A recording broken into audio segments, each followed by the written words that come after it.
All right, let's just dive right into this explainer. We're going to explore the fascinating and honestly very real physical footprint of the digital tools we use literally every single day.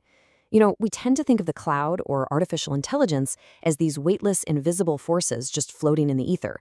But the reality? The digital world is built on a massive, heavy foundation of steel, concrete, electricity, and water. So today, we're going to pull back the curtain and look closely at the true physical costs of AI. Here's our roadmap for today. First, we'll look at AI's hidden physical footprint.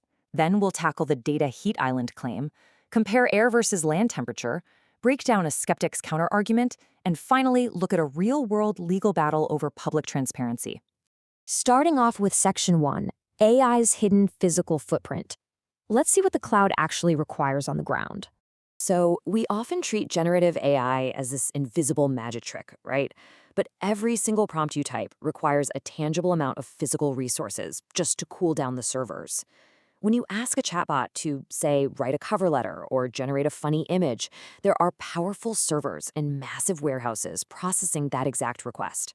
And those servers generate intense heat. To keep them from melting down, they need cooling, which very often means running through millions of gallons of local water supplies. Now, this is absolutely crucial to understand. A single medium-sized AI query, which researchers define as about 800 words of input and 300 words of output, consumes roughly 500 milliliters of water. Think about that. That's essentially a standard 16-ounce water bottle sitting right there on your desk, totally consumed just to help you write one moderately complex email. And this brilliantly illustrates the sheer scale of this. Generating that single email uses almost as much water as the 2.5 cups the average American actually drinks in a whole day. Yeah, most of us only consume about 591 milliliters of water daily. So the AI is drinking almost as much as you do just to perform a single task. Pretty wild, right? Now, when you scale those single prompts up to a global level, because remember, over 1 billion people are using AI every day, you get some truly staggering numbers. In 2023, just one single Google-owned data center used over 6 billion gallons of fresh water for on-site cooling. 6 billion. And training Microsoft's US AI models, that ate up 1.4 million gallons of water, which is roughly enough to fill 25,000 bathtubs. Looking ahead, in places like Texas, data centers are projected to consume nearly 9% of the entire state's water supply by 2040. It's this surging, massive demand that's driving a predicted $5.2 trillion data center build-out globally by 2030. Moving on to Section 2, the data heat island claim.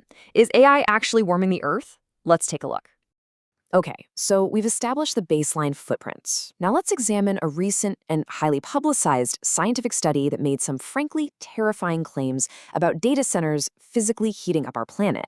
What's really interesting here is this sharp, sudden jump in temperature exactly at month 0. Researchers at the University of Cambridge looked at 20 years of remote satellite data across over 8,000 global locations. They claimed that right when an AI data center fires up, surface temperatures in the surrounding areas rise by an average of 2 degrees Celsius.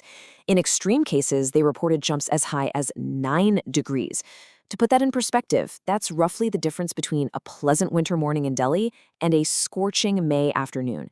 The researchers' data also plotted out this spatial decay, suggesting that these AI facilities are creating regional heat islands that can literally be measured miles away.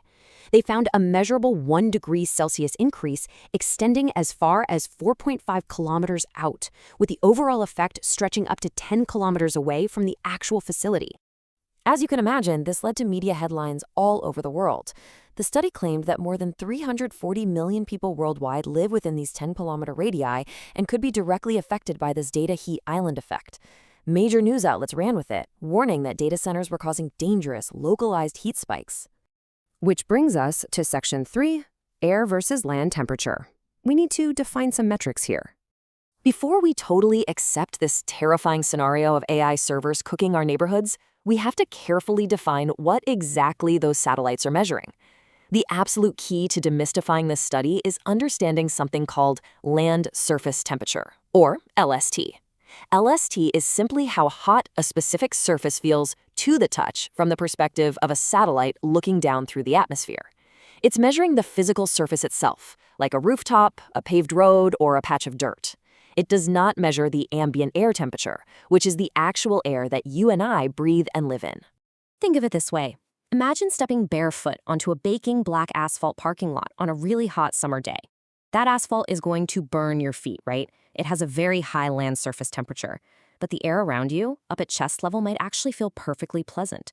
So a 2 to 9 degree change in land surface temperature doesn't directly mean the air you're walking around in is suddenly getting 9 degrees hotter.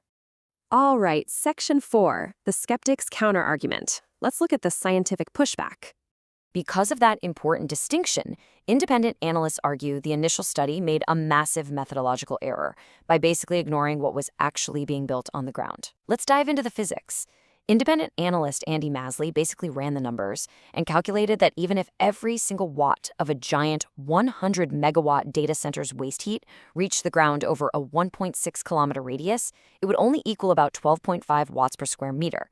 But as we all know, heat rises. So in reality, only about 2 to 5% of that exhaust heat could ever actually hit the ground. When you do the math, the maximum theoretical surface warming caused by the server heat itself is a microscopic 0.02 to 0.05 degrees Celsius. It is physically impossible for the server exhaust to heat the ground by 2 whole degrees. So what's actually causing the spike? Well, his mathematical conclusion is that 98% of the satellite's temperature signal is simply because a new building with a dark roof and a big paved parking lot replaced a grassy field. Buildings and concrete absorb the sun's rays, making them vastly hotter to the touch than natural vegetation. The satellites weren't measuring some massive thermal plume from computer servers. They were just measuring the completely mundane fact that buildings get hot in the sun. Furthermore, if you look at the regions cited in the original study as proof of this AI heating effect, places like Bajío in Mexico and Aragon in Spain, they actually underwent massive, simultaneous industrial buildouts at the exact same time. Bajío became a huge automotive manufacturing hub with billions in new factory investments. Aragon added 651 megawatts of new solar and wind infrastructure in a single year, covering huge amounts of rural land with dark solar panels. So the satellites were very likely just measuring the surface temperatures of thousands of new factory roofs, logistics centers, and solar farms, not AI server heat. It's the more buildings theory, basically.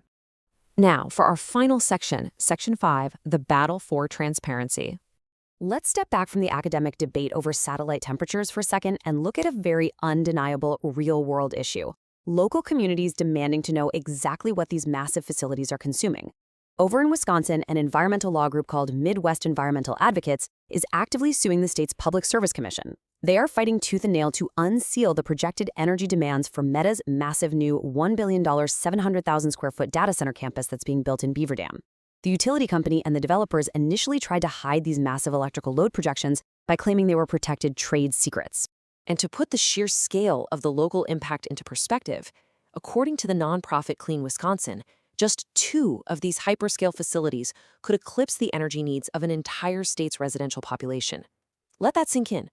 2 data centers using more power than all the households in Wisconsin combined. The lawsuit argues that keeping the public in the dark about something that pulls this much electricity and water deprives the community of basic transparency. I mean, you can't properly plan a state's grid or protect a state's water supply if the real numbers are redacted, right? Ultimately, whether we're measuring millions of gallons of water per day, gigawatts of power pulling from the grid, or the vast tracts of land required to house these servers, this explainer leaves us with one critical question we really need to collectively answer. As we rush headlong into this AI-powered future, who really pays the physical price for our digital convenience? It is definitely something to think about the next time you ask a chatbot to write a quick email.